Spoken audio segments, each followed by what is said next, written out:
Gilles Kepel, bonjour. Bonjour. Vous avez participé à une table ronde ce matin sur le fondamentalisme religieux face à la démocratie. Il a été question évidemment d'islam. Je voulais parler avec vous de la Tunisie, qui a été d'ailleurs évoquée ce matin, qui est reconnue par la plupart des observateurs comme le pays qui a réussi son printemps arabe. Et pourtant, quand on observe bien, depuis 2011, ce sont les islamistes d'Ennahda qui sont au pouvoir depuis pratiquement donc voilà 2011. Est-ce à dire donc que c'est un parti islamiste qui a permis un succès démocratique? Ils ne sont pas vraiment au pouvoir depuis 2011, puisque en 2013, ils ont abandonné le pouvoir à un gouvernement transitionnel dirigé par Mehdi Jomah. Et aux élections qui ont suivi en 2014, c'est le parti Nida Tounes, un parti plutôt bourguibiste et séculier, dirigé par l'actuel président Beji Caid Sepsi, qui a emporté les élections. Cela étant, très vite, il a fallu trouver une forme de cohabitation entre Ennahda et Nida Tounes, ce dernier ayant été miné par les divisions internes notamment. Et ce qui s'est passé, c'est que en fait, Nahda a mis, si j'ose dire, beaucoup d'eau dans son vin. C'est-à-dire qu'ils ont essayé, en particulier après 2013, ils ont dû accepter de reconnaître les libertés individuelles et fondamentales, y compris finalement de ne pas avoir de religion. Et on a en Tunisie d'un côté des laïcs qui ont fait le pas pour accepter qu'un parti islamiste puisse s'exprimer légitimement et des islamistes qui ont accepté le cadre démocratique.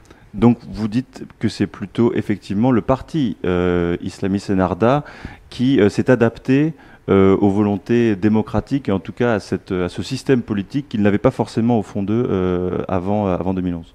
Oui, très largement, parce que sinon ils auraient échoué. Et je me souviens d'avoir parlé de ces questions avec Rached Ranouchi, Mhm. son leader, et en particulier en 2013, ils étaient très inquiets parce qu'ils avaient vu ce qui s'était passé en Égypte et pourquoi les frères musulmans égyptiens avaient été éjectés. Mhm.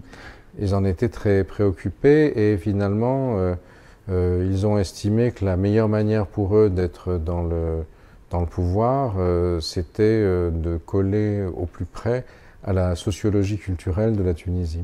Revenons peut-être un petit peu en France avec, on l'a évoqué aussi, ce fossé qu'il y a parfois entre les faits et les perceptions, notamment autour des questions de l'islam, des musulmans en France. Un intervenant disait que, d'après un sondage, les Français estimaient à 20 millions le nombre de musulmans en France. Or, ils sont plutôt 6 millions. Mais c'est important cela, dans l'effet que ont tous ces débats sur la mentalité des Français. Oui, parce que évidemment, comme on parle énormément de l'islam, comme on a quand même vécu en 2015 et 2016 des épisodes où il y a eu 249 morts du fait du Mm. djihad en France, et ça a occupé la vie publique au quotidien. Évidemment, on a le sentiment que le problème est beaucoup plus important en termes numériques qu'il n'est en réalité. Mm. Bon, à partir du moment où une représentation se construit, ça devient un fait social et ça va motiver par exemple des votes pour les partis qui rejettent l'immigration ou l'islam, etc. Mais alors comment faire justement maintenant pour retrouver ce qu'on a essayé de faire pendant 2 jours, un esprit de conversation civique apaisé, en disons, sur la question d'islam? Ben, je crois qu'aujourd'hui la balle est très largement dans le cas de nos compatriotes, dans le camp de nos compatriotes musulmans, c'est-à-dire que si ils laissent les salafistes et autres djihadistes parler en leur nom, accaparer les médias, et si ceux qui n'ont pas du tout cette vision-là du religieux se taisent, Mm. considèrent que c'est pas leur affaire, on ne peut pas faire grand-chose pour eux. Et alors comment mobiliser justement ces musulmans largement majoritaires qui sont modérés? Ben, c'est faire comme ce qui s'est passé dans le catholicisme.